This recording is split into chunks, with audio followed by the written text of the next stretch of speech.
All right. Okay, so to answer your second question, this is basically what you're asking is all about CallRail, right? I did a video walkthrough on CallRail, but I'll go a little bit in depth about on the basics on how call forwarding works, right? So what you really need is a call forwarding software, right? There's hundreds out there. You can choose any. I personally use CallRail. They're my favorite, right?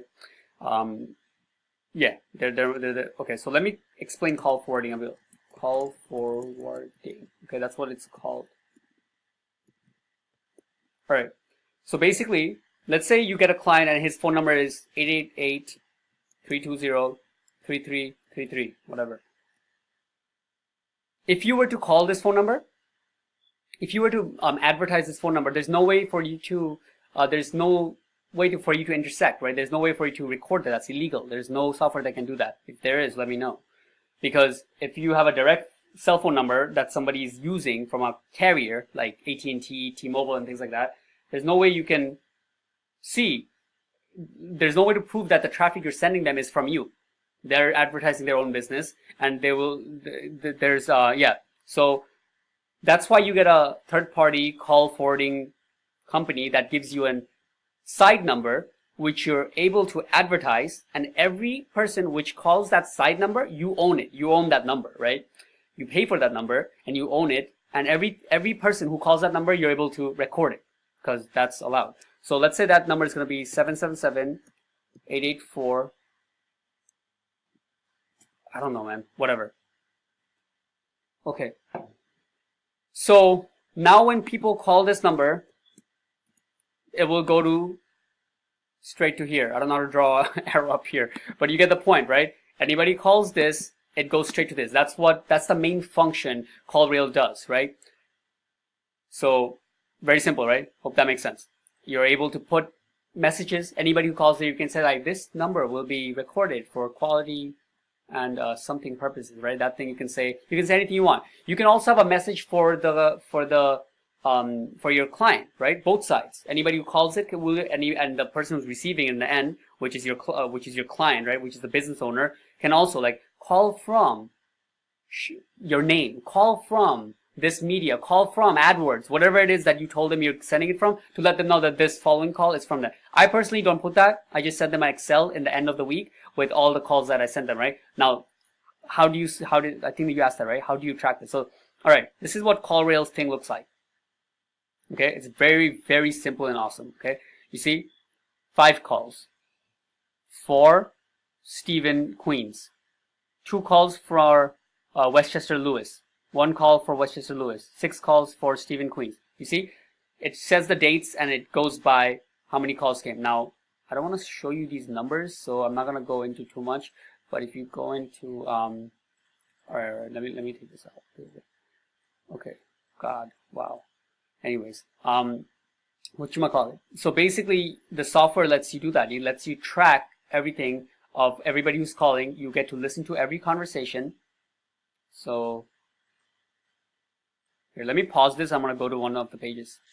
I can't really show you a number without like, I can't really show you a recording. But basically, as soon as a call is made, as soon as the call is made, as soon as the call is in progress, they're talking, it says in progress. As soon as they hang up, you're able to listen to the conversation and see how it went. All right. It's necessary to, it's must. If you're going to do paper call, it's a must, because when you listen to the call, you get to see the exact intent of the buyer, right? What are they calling about? What do they think? If you don't get to record the calls, you're gonna miss out on a whole bunch of stuff, right? So it's a must. That's one thing, all right? Why you need it. I'm gonna sell you on why you need call forwarding, obviously now. You got me in that mood. Okay, recorded calls to see intent of buyer. All right, number 2, why do you need this? Branding. So you're starting on a pay per call little business here, just like me, I'm trying to do this. And let's say we start to get really good. This 888 number that you own starts to get bigger and bigger and bigger. Holy shit, what editing I did. Meaning that more people get to know it. You slowly get to be known as a good roofer, right? given that you chose a good roofer and he's working all that everything, you're starting to get your own reviews.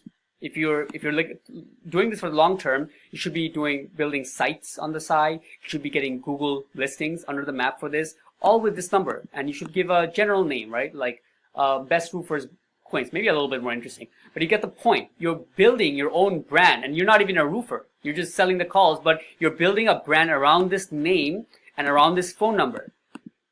If you didn't have this phone number later on, let's say that client dies, anything happens, he moves away from this country, he changes states, or he doesn't just want you anymore, he doesn't want to pay for calls anymore, okay? Boom, this guy's gone. You can call another roofer that same day and replace it, 888-444, something, and boom, done. This stays the same to the public. This is huge. Your brand stays the same, but the person who's receiving the calls just changes. But you own this number, and you own everything that this number is, everywhere this number is put, and what people remember if they save your number, things like that, right? You still secure your position as the middleman. Yeah. Anyways, so that's that. Branding. I don't know. There's at least 10 other reasons. I can't think of them because it would be helping me if I was able to go through the software. But I might do another walkthrough of all the great things it does. Now, the newest thing that I'm really getting into with CallRail is I think they're just about to fix this. This is gold, right? You guys are gonna love this. This is something that no other software is doing. At least, I don't know all the other softwares. I don't think any other software is doing this. This is really good. What it's doing is this. I'll make a video about this like probably next week. Basically, in Google AdWords, when you have everything organized out, even at the maximum organization, you have every AdWord group separated with keywords that are working. When the call volume is going to go up a bit, it's going to be kind of tough to still understand which keywords got which call, because you have two platforms that are separate, a calling one and a one that you're running the ads. The ads, all it can give you in the end is clicks, right? They do have a call conversion. They can tell you that if somebody clicked on this and how long they talked to you, but there's no easy way to see exactly from which keyword, due to which keyword somebody gave the call. You following me? What CallRail is doing now is integrating Google AdWords with CallRail, and you'll be able to put a code in the ad in your Google AdWords platform, and later on when people search for whatever you're doing, let's say you're doing lawyer's niche and they type in a long tail keyword, the campaign that's responsible for that, whatever they typed in, which caused your ad to show, and then they call it, CallRail is going to be able to directly link which exact keyword that you put is responsible for that call.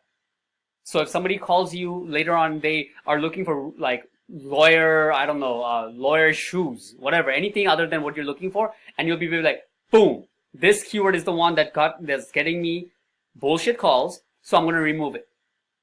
Vice versa, right? So yeah, I mean, it's very powerful, this software. What else does it do? CallRail, it integrates with a bunch of other stuff, softwares that I'm not even using now, that I'm going to try out soon. But all in all, it's a must, right? They give you 8 numbers, and you can use them for the basic plan, which is like $30, I believe, a month. It's a steal. It's so cheap. They should raise their prices, really.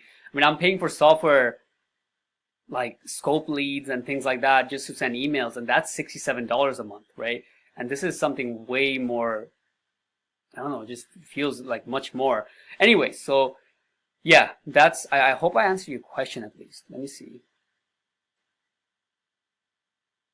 All right, I have to like hide it. 1 second, let me pause. Your question again, and I see that I missed 2 things. One is, yes, I send them the recordings, right? It's easy as downloading free software. Right after the call comes, when you're playing it, there's a download button. As soon as you click it, it downloads in your computer. Boom, as easy as that. And it comes in a file. You can even choose where it's gonna land, and you send them files like this. Let me play one for you.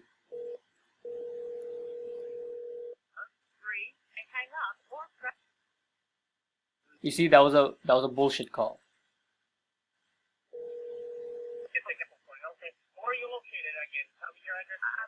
Tell me your address again. Where are you located? You see, you can tell, you can send these. Then I send these to my client at the end of the week, right before I bill them. All right. Okay. So the other question you had was, how do you get the signed agreement? Okay. So in the beginning, I wasn't doing the agreement because they don't really need to. I don't need a contract or anything to put them in. I know what I'm offering is pretty damn good. I don't need to lock them in some kind of thing they can't get out of, right? So don't do any contracts, right? Now, agreement, the reason I only did it is because you're going to get people who are going to be like, yeah, leads, yeah, send them my way. Yeah, okay. Send some my way and we'll see how it goes. Yeah. And then they forget about you. Later, you send them some leads, and after that, you call them, they're like, so what is okay, call me back later. You know, they're not into it. They just got some free leads, basically. You want them to have some skin in the game, and getting them to sign a simple agreement does it, right? So I showed this agreement before. Where is it? Call agreement on trial. Let's see. Okay, take a screenshot now. This is exactly what I send them. All right. It says calls must be customers inquiring about services that the client offers. Call must be at least 30 seconds to qualify as a call. Jersey Roofing, that's the name of this company, has to ask for audio files that they're charged for. It makes them, again, look for they're in power. They have the right to ask for any audio files that they are charged for. Leads must be 100% exclusive. My leads are exclusive. I don't share with anybody else. And a missed call is automatically valued. Do this. Don't forget this. Charge for a missed call. Okay? Otherwise, it just leaves them at too much slack, right? They might be loose about it. They'll call them back. That's something they can do, If you don't charge for a missed call, you send them calls, they let it ring, later they call them back right away, and you lost the tracking. Because I allow them to see the homeowner's phone number, right? If you want, you can change that. You can put it that they'll always see a dedicated your number, 888 number, no matter who calls. Then they can't do that. But I let them see the homeowner's phone number. I don't want to, do that to them. I don't keep the long-term value. You get it? Like, I don't hold them for the long-term value of each customer. If that makes sense, right? For example, if I don't let them see the homeowner who's calling them, I'm holding the long-term value. That means that they can't call them back. They just get to speak to them once. And if they nail it on, write down that they do. If they don't, it's harder for them to get them. But if they know the phone number, they have a list. If they're smart, they should be keeping a list. Maybe even getting them on an email list, right? That's what you should be doing. But pretty sure they don't do that. Anyways, charge for, charge at least something, at least around half or a little bit less, of the original amount of a lead, right? For missed calls. All right. I mean, I think that's pretty much it, right? Is there anything else you asked? Let's see. Fuck, too much stuff. So the agreement, I let them sign it. Usually I do it, if it's a new client, like who hasn't shown much interest, I do it on Join Me, right? So you just go to, it's a free software, join.me. You go here and it's super simple. What you do is, I might make a video about this too now because I like Join Me also as a software. Basically, it will let you screen share and you go into your account on Stripe, and I check out my video on Stripe, and basically you take them through the process. You show them, all right, so this is how it works. You show them, these are my clients right now. This is how they're paying me every week. It builds trust that other people in their niche is paying you for this service. So then you tell them, all right, now I'm going to type in your card account number here, and then you bill them, right? It's one of the best ways to do this. This might be a little resistance here, especially if you're just closing them right on the first call, which is what's going to happen most of the time with these kind of this sales offer, because it's so easy to sell it. And but I would still go with this way, right? Use Join Me, because if you don't get them and if you agree to checks, it's going to be a whole other headache that you have to handle, right? When the check is coming, check the mail. I hate checking the mail. Okay, so yeah, that's my motto. I hate checking the mail, so use software.